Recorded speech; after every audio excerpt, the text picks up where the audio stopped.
This is a story about the twin Scottish engines, Donald and Douglas. They both came to work at my station, but I only needed one of them. The question was which one should I keep? The Fat Controller's railway was busier than ever. All the engines had to work very hard indeed. "We don't know whether we're coming or going," grumbled Henry. "I know you're working very hard," said the Fat Controller, "so I have arranged for a new engine for goods work to come from Scotland tomorrow." But the next day the Fat Controller got a surprise. Not one, but two engines arrived from Scotland. They were twins, called Donald and Douglas, and they had lost their numbers. No one knew which of them was supposed to stay. "One of you will have to go back to Scotland," said the Fat Controller. "I will paint numbers on you for now, but I will decide which is the better engine and send the other one home." So the engines were given new numbers. Donald was number 9 and Douglas was number 10. Donald and Douglas felt miserable. Neither of them wanted to stay without the other. "We'll just have to be so well behaved that they'll want to keep us both," said Douglas. "Aye," said Donald. He won't be able to choose between us." The twins enjoyed working on the Fat Controller's railway. They were good at keeping the trucks in order, and they soon made friends with the other engines.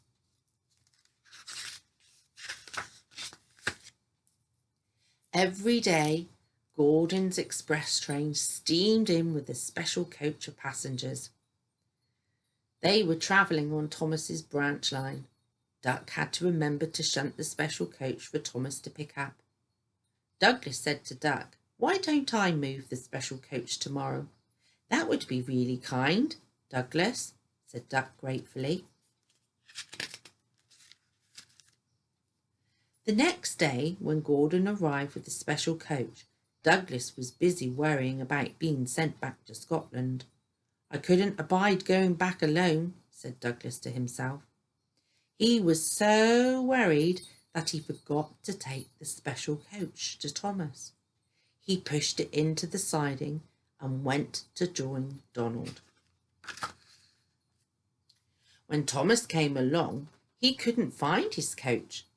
A group of angry passengers complained to the Fat Controller, and the Fat Controller went to find Douglas. "I'm very annoyed, Douglas," he said. "It looks as though you may be going back to Scotland." The next day, Douglas was extra careful and he didn't do anything wrong, but Donald was unlucky. He backed into a siding where the rails were slippery, and poor Donald couldn't stop. He crashed through the buffers into a signal box, leaving the signalman sitting on the coal in the tender. "You clumsy great engine," cried the signalman. "You've jammed my points." The Fat Controller was very annoyed. "I'm disappointed in you, Donald," he said. "I was going to send Douglas back and keep you, but now I'm not so sure." Donald felt very sorry.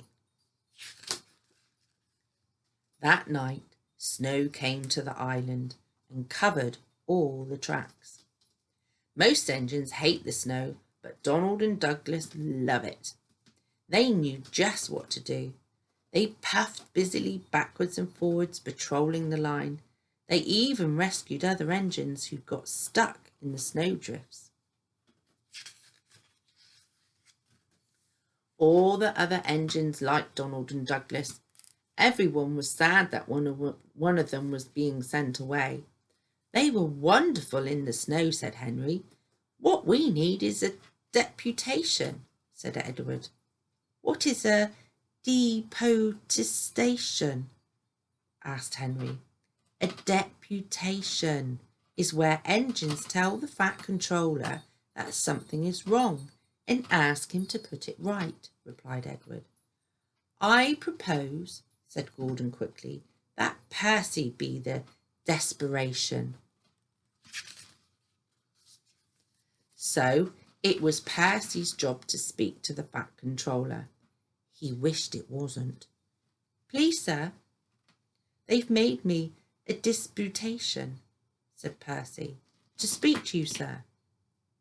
Do you mean a deputation? Asked the Fat Controller. Yes, sir.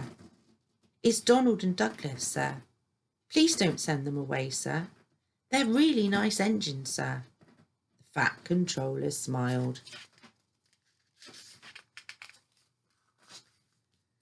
The next day, the Fat Controller went to see Donald and Douglas.